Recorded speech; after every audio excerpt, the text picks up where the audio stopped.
Hey guys, welcome to another episode of No Notion Travel, doing another interview with our two guests. Guys, do you want to introduce yourselves? My name is Hannah O'Connor. I'm 25. And I'm Sarah Murray, and I am 20 years old.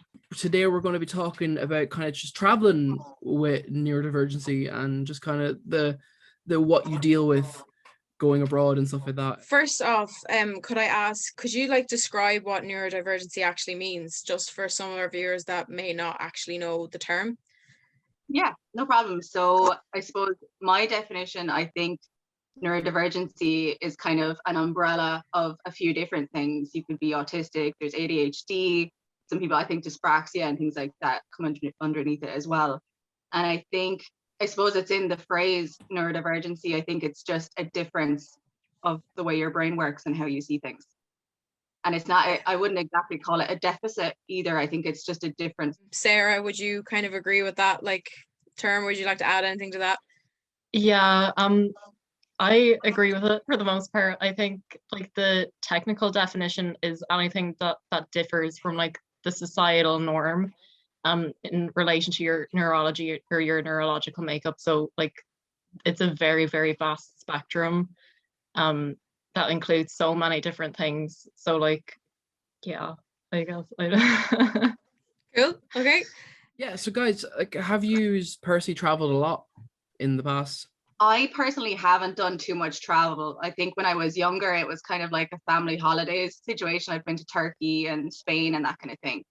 And it definitely was very stressful. And you know what's interesting that I think I've only figured out recently? I used to think that I had really bad motion sickness. And so I would be getting sick on buses or whatever it was, or a boat or whatever. And I think now looking back, I don't think it was motion sickness at all. I think being autistic, traveling and being, in different forms of transport was very stressful. And it's kind of like a sensory overload. There's different sounds and smells and different things, and everybody's talking at the same time. And we've got a bit of an audio processing issue. All sounds come in at the same rate. So our brains can't differentiate between what should we be listening to and what we shouldn't be. So it's just very stressful. So I actually think I was panicking a lot because of that. And then we were passing it off as motion sickness. So out of the small amount of travel I've done, it was very, very stressful. I'm much better now than I used to be though. Okay, And Sarah? that's actually really interesting. Sorry. Yeah, I find that really interesting as well, because I used to be so okay with traveling as a child, and now it's extremely overwhelming for me. I have traveled a lot. I've been to 3 or 4 different continents or something. Something ridiculous. And I'm very lucky to have experienced what I have. It's been great. I've traveled by myself. I've traveled with family.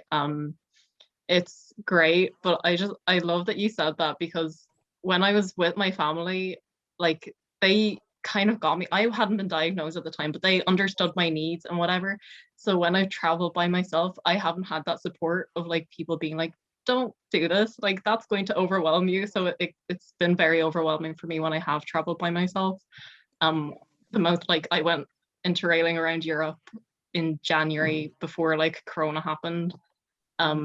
And that was so overwhelming for me, because I had to be responsible and I was looking after myself and I had to be everywhere on time, and that was really overwhelming. Can I ask, when you were, for both of you, when you were both traveling when you were younger with family, whether you had been diagnosed or not, was there a huge difference between your holidays compared to what you would have perceived as your friends in school's holidays? And did you enjoy them as much as you kind of would enjoy traveling now if you were to go? Yeah, I think I definitely enjoy it more now. And I think with me, I'm 25 now. I was only diagnosed when I was 22. Okay. And obviously I was autistic my whole life. We just didn't know. Yeah. And so I think it was very, very stressful. And I think parents can do their best and under the circumstances, but it's definitely hard when you're stressing out and people don't know why. And I actually, probably in contrast to Sarah and yourself, I think I would handle it better on my own, actually, because I think with me, I think it's if somebody else is there watching me, I'm worried that they're going to be annoyed at me because I'm like stressing out and that kind of thing. So I'd be way more into traveling now than I would have like 10, 15 years ago. Okay. And for Sarah, yourself? For me, like our family was kind of like split in two, because like the lads, they loved to like go and do activities, and like me, my sister and my mom, we all just always like, it was always a beach holiday, so we'd always like go sunbathing for the day, and it was very, very calm. We never really went to cities when I was a child, but I really like cities. Okay. Like an ungodly amount. So like when I've traveled by myself, I've gone everywhere in the city that I could, and that was like a very, very big difference for me. And I think that's like kind of what I've been like struggling to adapt to, is like the cities are so noisy in comparison to like a beach holiday where it's like calm and quiet and you can listen to the waves and it's whatever. I think I answered the question. Yeah, no, you did. It's okay. Hannah, would you say that it's prevented you from traveling? Does it make you not want to go? Say if your group of friends we're going on a big trip, does being neurodivergent prevent you from traveling? Yeah, definitely for me it does. And again, I think it's just the stressor of it affecting other people. And I think before, when I was younger, and obviously we didn't know I was autistic, there's like soothing things you can do that would help. Like, obviously a lot of people would have their headphones in and they listen to music. But what would really help me is like those little like kind of stimmy, like fidgety toys and stuff like that. Yeah, so I would have been embarrassed about that before.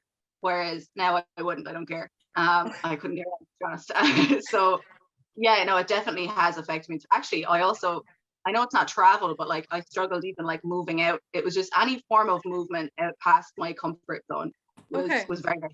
So now I think I have to like manually decide to like try and not let it stop me now. Yeah. Okay. And Sarah, how about you? I know you said you've traveled a lot, so I'd say it hasn't stopped you, but say for groups or even traveling by yourself, does it stop you from traveling? I don't know, because like say in leaving cert, my friends all went on a trip abroad and I didn't go, but I feel like that was more because I knew that they'd be drinking and I don't drink. Okay. Or like it was like different factors that probably played into like why I didn't go, instead of like being autistic or being neurodivergent. You guys talked about like family holidays when you were younger and stuff like that, and I know Sarah, you were saying that you did Interrail there recently, but like how is it traveling with people who aren't neurodivergent, and like do you find like an issue with like trying to communicate what you're feeling in terms of like being autistic and or neurodivergent and being abroad? Like has that been an issue or anything like that? Yeah, I think definitely in a way, I don't know, whatever way my brain works, like sometimes it's good that they're not autistic, and if you kind of ignore me a little bit and just let me get on with it, it's kind of helpful. But then again, at the same time, it would be very handy to have at least one other person that was, because none of my friend group, or I don't know anybody personally that's autistic, like that's close to me. It would be nice to have one person that totally gets it. And even like, like going to the bathroom, or like I get stressed if there's not a bathroom nearby. And I'm always like watching out, where's the closest bathroom? And they're like, do you even need to go? And I'm like, no, but I just wanted to be there. Yeah. So a bit of both of that, yeah. Okay. And how about you, Sarah? It was a lot easier as a child. I got diagnosed at 17, and I remember like going on holidays after that, and everybody was just like, Sarah, like this is what you need. Sarah, you need to put on your headphones. Sarah, you need to accommodate to yourself. And before that, it was like so much easier for me to like navigate holidays and like do things by myself, like under my own terms. It was so much easier. So like now when I travel with people, I'm very, very reluctant, because I'm like, are they going to be like, Sarah, you need to do this, Sarah, like overwhelming me with things that I don't need at that time, because I know my support needs. I know what I need in moments like of time, and they don't know that for me. They're not in my brain. So I think that's something that I like really struggled with. So only when I was older really did that like become something that I noticed or like had an issue with, I guess. if there were other people that you knew that were neurodivergent and were afraid to travel or afraid to go solo or go alone, do you have any advice for that person? Yeah, I think, I think it really depends on the person. And so I think self-awareness and knowledge of your own like soul and what you need is very important. So I think like sit down, I like making lists is really good for me, and the whole like executive dysfunction and just trying to sort my head out lists are great. And Yeah. I would say like if you're not sure if you would rather be on your own or with somebody else, I would say my advice to that would be do a short trip on your own with yourself, and then a short trip with maybe a couple of friends, and just see which way you prefer. And like don't stress yourself out about it. If it doesn't work, it's fine, it's not a big deal. Yeah, definitely. How about you, Sarah? Any advice? For me, something that helps, like making lists, yeah, but also being aware that I mightn't be able to accomplish everything that I wanted to do on that holiday. Like if I have a list of like, hey, I want to go here, here, and here, but then one day I'm like, oh, my like needs, they're not going to suit this place. Being able to like step back and see that that's like something that might hinder me, and deciding not to go then is like a really great skill, because I used to push myself so much and then I would like be out for days and I wouldn't be able to like do anything. So like just being aware of like what you need in the moments of time, and like having a list of things you want to do, but knowing that you might be able to get to them all. And then obviously just like bring headphones, bring like a stim toy if you need. Like there's things that can help you in day-to-day life that will also help you when you're traveling. Yeah, definitely. I actually, sorry, I have one other thought. I don't know if it's worth mentioning. I don't have one myself. I don't know, Sarah, if you have one or not. I think it's through As I Am. You can get these like autism ID cards. Now you have to like prove your diagnosis and stuff. Now it's up to the individual. I don't have one yet. I would like one. I think before with me, I was so bad. Like I'd hate talking to a stranger and having to ask questions because I was just terrified of how they'd react and having to have that social interaction. And then you'll end up on like the wrong bus because you were afraid to ask somebody a question. So I feel like if you were a type of person that was willing to have that like autism ID card, it might be a gateway into saying to somebody that you're kind of struggling a little bit, and like one would hope that they'd maybe accommodate you a little bit more depending on the person, but that might be also helpful as well. Yeah. Okay. Yeah, I had seen when I was doing research and stuff, I'd seen on a couple of websites that had those cards. I think Hidden Disability have them as well. I think. Yes, they're like lanyards. There's the sunflower lanyards. Yeah, they have them in the UK. I think they're so pretty. Yeah, they actually are. You guys kind of went over one or two like extra points in this, but like, have you guys, in terms of like overstimulation, like have you guys ever experienced it like a really bad case of it abroad or in a foreign country? Because it is such a stressful situation for like just to be abroad and deal with that sort of thing. Like definitely. I think like with me, as I said, like if I panic, I get sick. So I always thought I looked like the biggest baby and I couldn't handle anything, and that's how some people treated me, and it was just so stressful. And so looking back now, it was definitely an overstimulation and a sensory issue. There was just too much like information all going in at the same time. I actually remember being on a sun holiday, and you go through like those markets and they're like selling stuff, and there's different parts, people all shouting at you at the same time. And I think I just was crying and had to like run and find a bathroom and get sick. Yeah, so it was very, very stressful. Okay. And how about you, Sarah? When I was younger, I didn't really have that issue, again, because they were always very relaxed holidays and we didn't really do much.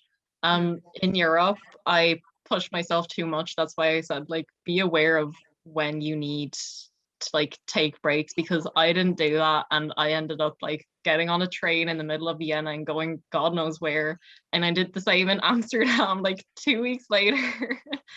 So yeah, it can lead to like bad situations, like especially if you're on your own. So like being aware of yourself and like having that like skill is incredibly important, especially if you're traveling alone, because you don't want to get in situations like going to a random place in a country you don't know. Yeah. I think like burnout is a big thing, like social burnout, and even just like physically having to like make your brain work at like a little bit of a higher level. It's really tiring. And so like, yeah, definitely like you have to decide to try and not beat yourself up over it, I think. Yeah.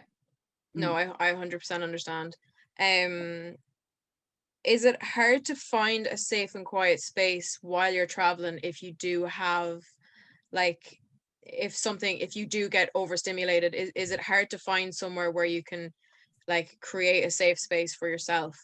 I would say yes. Yeah, I think like bathrooms are my number one because it's just the easiest, most obvious option. But if that's not a case, like there's been times where I've like sat down on a footpath and just tried to like not look at anybody or not talk to anybody. But definitely, yeah, it's very hard to find that like safe space, I think. Yeah, I've gone to like parks, I guess, like forests or just like places where I can sit down and listen to nature, because nature is very, very calming for me. That's kind of like my go-to, but again, when you're in a city, you don't really have that. So I'm like, in cities, it's very, very hard to find. If there's a cafe maybe that doesn't have music playing or it's not too busy, I might try and go there, but otherwise, like, I'm just a mess. Yeah, it's incredibly relatable, I think, to a lot of people that are probably watching. Yeah.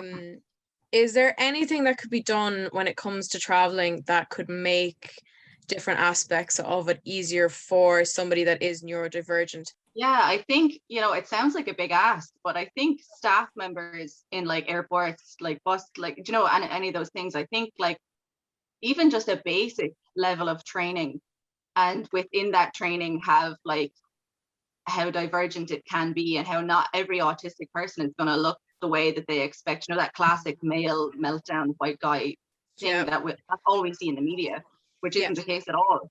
Not all the time anyway. So I think training, definitely, if you're a staff member, and like, it'd be amazing if in schools there was like even like a week or two where just people were just made aware of that kind of thing. That would be great. I know like Dublin airport, they're great. Like when I went traveling, I think like 2 years ago to Budapest, and I got a little green band that's like hidden disability, I guess. And so like I would have been able to like jump queues at security or like jump queues to get onto the plane. So like I'd have priority even if I didn't book priority.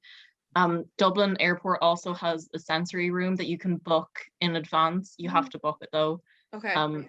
Because like for me, airports are so overwhelming. They're so loud. They're so busy. There's so many people, and they're like a nightmare to navigate. So like having a quiet place like a sensory room, is important. And I think like even just like quiet places where you can like sit in a city or whatever is so handy. Like I went to DCU and they had like little sensory pods, I guess, or like quiet escape hatches, I think is what they were called, in like the Students' Union building. Okay. Where they were just like little glass cylinder, like pods, cuboids? kind of. I can't remember. Yeah.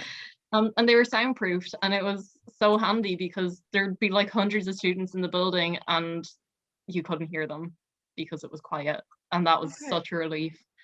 So like having things like those like dotted around cities, like it is a big ask, but it would make everything so much easier. Yeah. If you just needed a place to calm down, or like be quiet in, while you're traveling. I think it's something that like most people, when they hear of something being installed like that, and they'll kind of go, oh, like who's going to use it? But for the people that actually need it, it takes such a huge impact on the person who actually needs it. So I actually didn't know that about Dublin Airport. I didn't know that either. Yeah, not that I didn't realize they were so accommodating. It's a little green band. It has like important flight. I'll go and get it. It has important flyer written on it. Yeah. I can imagine it does make your life a hell of a lot easier when it comes to like just like getting on the plane. Like I know for myself it is stressful. Yeah, definitely. I think as well, like, I suppose our attitude of or just anybody's attitude of like, like, oh, sure, why are they there? Nobody's going to use them, and oh, money and all that kind of stuff. But I think like yeah, it's for autistic people, but at the end of the day, it's kind of for everybody, because no staff member wants to deal with somebody who's having a meltdown or whatever it is. So it would benefit everybody, I think. Yeah.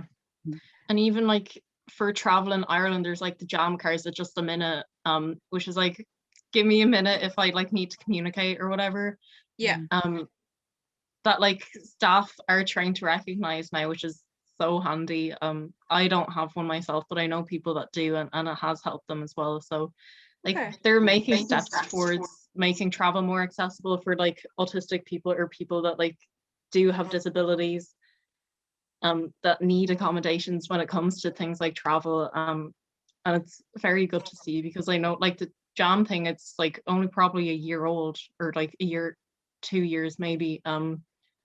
So yeah, it's like, it's very nice to see anyways, I think. Okay. And just a quick one about those bands. Do you have to request it before you go? Or I know you said the room you have to book, but say the bands, do you need to kind of request it before you arrive at the airport, or can you walk in and ask? I think I got it in the post. I think you also have to disclose your diagnosis as well. I can't remember fully, but I the first time it happened for me, it was in the airport in the Midlands in the UK. I can't remember what the airport is called. But I was like, hey, I'm autistic. I really need like a quiet place. And they had like a cold it was a room that was away from everybody else, but there was like a leak in the roof. Okay. It was so it the wasn't back room, great, but it was better than like being in the noisy airport. And they let me like go in front of a queue and whatever. And then like after that, I like researched different airports that might like accommodate to me. It's like when I went to Europe, I was like, I'm flying from Dublin, but I'm coming back from Brussels. Do Brussels have a sensory like thing that I might need if that's what happens? They didn't. But like I know that some airports do. Okay. That's actually something I will research and put up onto the article that goes with this, because that's also something I didn't realize that you could look up in advance if an airport has a sensory room. Can you use that band? Is it just for Dublin Airport, or say if you were in the middle of Dublin Airport on it, so I'm assuming it's just it's landlocked, unfortunately. But I know the one in the UK, it was a little green band as well, but it was like string. Do you know those like things you get at festivals that you like pull? Yes, it was one of those. Yeah. Okay. But I don't know, maybe it's like a green thing. I don't know, but they did have a green one as well.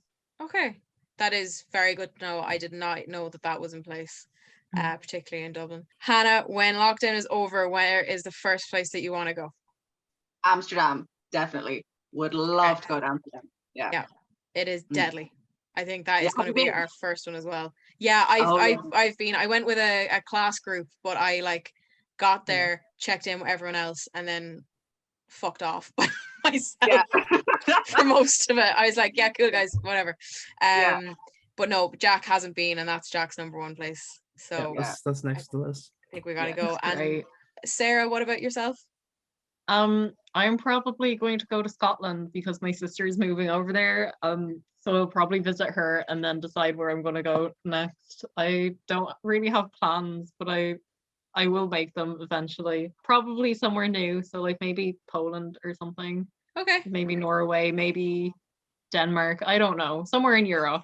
Yeah. Definitely. Okay. Yeah, start close, I think, particularly with COVID. I think it's probably the safest one. Guys, thank you so much for coming on for this episode. I think both myself and Jack have definitely learned so much just for ourselves for traveling, and hopefully that there are a couple of people out here that this has benefited. Subscribe, hit that bell button, of course, like, comment, share to anyone who you think this might help out. This is like the big thing about this, is that we want to help out people who are a little bit nervous about traveling with neurodivergency. So guys, thank you so much for coming on and talking, and that is the end of the episode.